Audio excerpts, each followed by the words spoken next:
Greetings everyone, hello. I'm currently on a 1-week holiday, so that's how COVID-19 affected me in China. From March, I was getting paid only 70% of my salary. We had a 30% pay cut. We worked online, we were posting our work videos online throughout that time, even though we still had pay cuts. And that's what also took away from my inspiration of filming, because I was doing filming for my job, which is something I don't like doing. Like even photography, I want to do these things in my own terms. I don't want to do it when it's a project. Then that's how you can easily hate something that you love. So I had to sleep so late, like throughout that whole shebang. Like those 3 months straight, I had to sleep at 2 a.m. and we had to submit like machines and robots, and we were still getting paid shit pay on top of that. To put the icing on the cake, my 3-week holiday for July was now cut down to a week. To be honest, I thought we wouldn't even be having a holiday. Like I just assumed the Chinese government would just be like, screw everyone, you need to make up all the lost time, because in China it's a common thing to make up for holidays, and it's such a normal thing. After a 1-week long holiday, expect to be coming in to make up the lost time. There's no such a thing as a long weekend, because you have to come in on a Sunday the following week just to make up the random Tuesday that they gave you off. So I expected something like this, and so I was prepared mentally for the whole shebang. And the quarantine time was not an inspiring time, and you couldn't be wandering on the streets, so it's not very user friendly for people like myself who just like being creative. And of course the only sort of videos I could make was like sitting down, and that's not my style. It looks like we're gonna be stuck in China for the next 2 years. Of course, we are staying hopeful. I'm just gonna try and make the best out of the whole situation. And it's not as bad as it was before. And luckily, I'm comfortable with my own company. So I appreciated the whole quarantine phase, because I got to reflect, I got to think about what I want. I got to really be centered in my thoughts. And it was a beautiful experience for me. And also, like, I had to change different views about friendships, like being there for people. Like I'm that person that hates being on the phone, but that whole time taught me how to reach out more on how to be accessible, because people were panicking. The first phase was like people panicking on my behalf, my family telling me to leave China, blah blah blah, and I'm like, okay, I'm down, it's okay, no one is gonna die. So it was a lot of admin that went into that time, and it was like emotionally exhausting, because I don't like to be on the phone. I'm one of those people that want to be left alone, and I have that nomadic personality. But now that everyone was placed on hold, people could just call as they pleased. People with anxiety, people with depression, we had to just try and be there. So this was like the one thing that I took away from this whole time. Like, we're not all going to be comfortable in the sound of our own thoughts. When I work in China, during the normal weekdays, you can't find me. Like, I'm not available for a single phone call. So this was a nice time to be united with people that I love and adore, and to just listen, to give advice where possible, people who got retrenched. And I was just there for that as well. It's like, what happens next, what to look forward to in spite of being in a shitty situation, So I encourage you guys to keep holding on, and I know a lot of things are changing globally. I hope anyone that sees this video stays encouraged. Don't focus on the bad that's currently happening to you. That's how you get depressed. So focus on your thoughts, like focus on what you will do. Like, look at a picture of something that you want after all of this. So for example, my next could be moving somewhere else after China. So that's that mental picture that I kept. And another mental picture that I kept was finally stepping out to meet my family again. So that's that mental picture that I still have now. I miss South Africa so much, and I just want to do it right after all of this, And now the cases in South Africa have gone to a level where we each know at least one person that has the virus. So I just want to encourage every single South African out there and everyone else, just remember one thing: it's not everyone's time. You may panic, you may freak out a lot, and science is not always going to be accurate. Like, for example, in my direct family, an uncle of mine just passed away, and it's literally his funeral today. And his daughter has an autoimmune disorder, so she was in the same roof for 14 days with her dad, and she doesn't have a speck of this virus.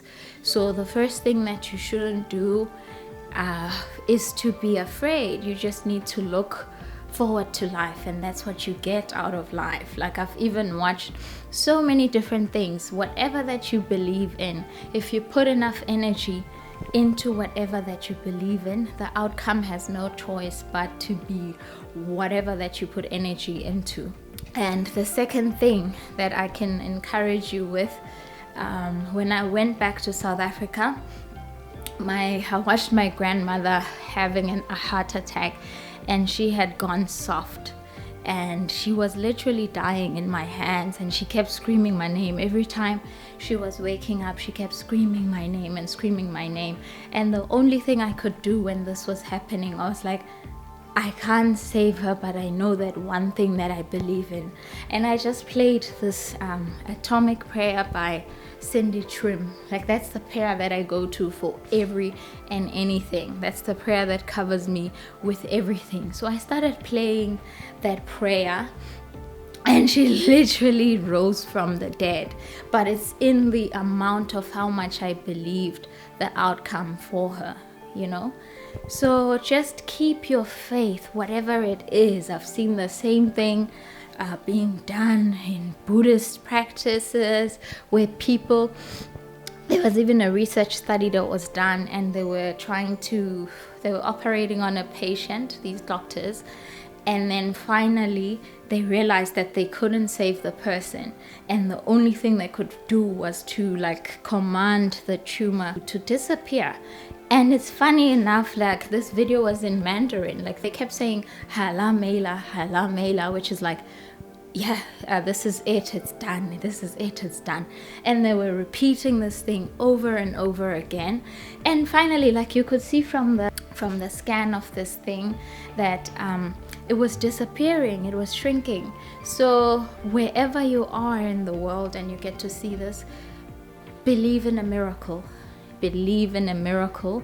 And in as much as we've branded beliefs, and it's our God is greater than all gods, and at the end of the day, it's the personal relationship that you have with whatever thing that you believe in. And if you put enough energy into it, you will start to see what you believe. So I encourage you guys, those people that have tested positive for coronavirus as well, it's not the time anymore. It's not time to be blaming China. That's where you are slowing your recovery. So taking it for what it is and saying what happens next is looking at that golden picture of where you want to be when all of this is done. And also not complaining. Be careful of complaining. Be careful of complaining. This is where the most anxiety has come from. In this time, think of it as a separation that was necessary for your soul to be at peace, for you to finally learn to love and accept yourself. And it's not always that you're going to be surrounded by people, and that's perfectly fine. You're not missing out on anything. You're not missing out on going to a bar or not being able to go to a bar. That is not rewarding. The most important thing is your inner peace, and you will always be searching if your soul isn't filled by that one thing that you believe in. So I want everyone to stay encouraged, stay motivated. If you've lost a family member, I'm sorry about it as well. Just know that no one's time is ever up when it shouldn't be, So people have served their time, but I know there's so many people on this planet. So out of this many people, just know that the same way the people survived all these tragedies throughout is the same way that we are also going to be one of the few, and we have a story to tell. There's just a shifting that has taken place with this time. You will never have this much time in this universe, in this world. Even though we complain every single day about there being too much work, but have you looked at how much time you have? So this is the first time in such a long time where you are supposed to be anchored, and it's perfectly fine. It's perfectly fine. And I'm so sorry to everyone that's lost their jobs.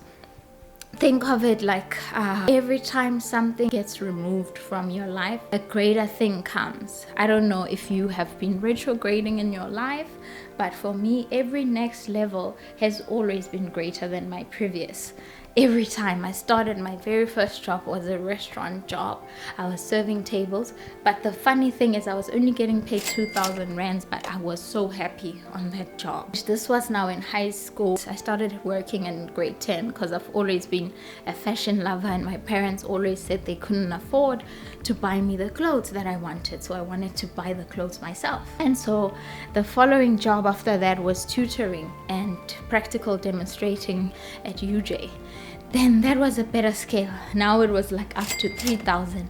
And my very first job outside South Africa, it was a training center. That's the first job I actually hated it. And now I'm at my second company, and of course it comes with its own cons. It's like I'm constantly exhausted, but it's always better. Every time I'm elevating, I can add a new person that I'm taking care of on my belt, and I can't think of anything more rewarding than that, than doing good, than being kind, than giving generously, you know. So never look at an unfortunate thing as I'm going backwards. You will never go backwards. Every time you strive to do better.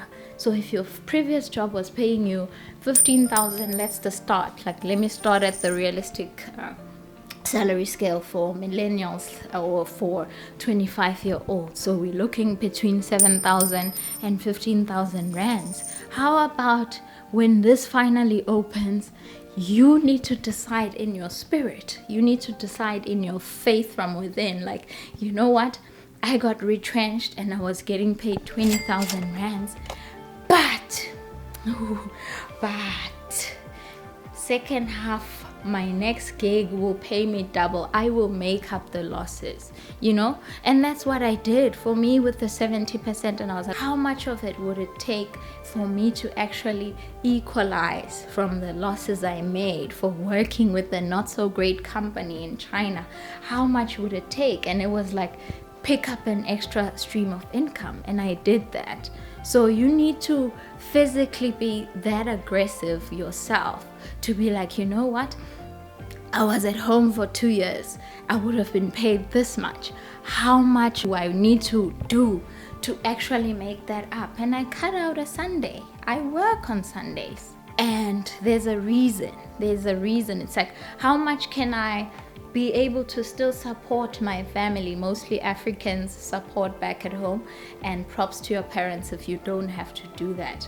But you work constantly and you're thinking, okay, there was 2 years straight where I was now unemployed and I couldn't provide and I couldn't elevate in terms of, if you are looking at buying property in 10 years, I couldn't even put a cent towards that. How much would it take out of me to actually put away cash and try and even be an inch close to equalizing?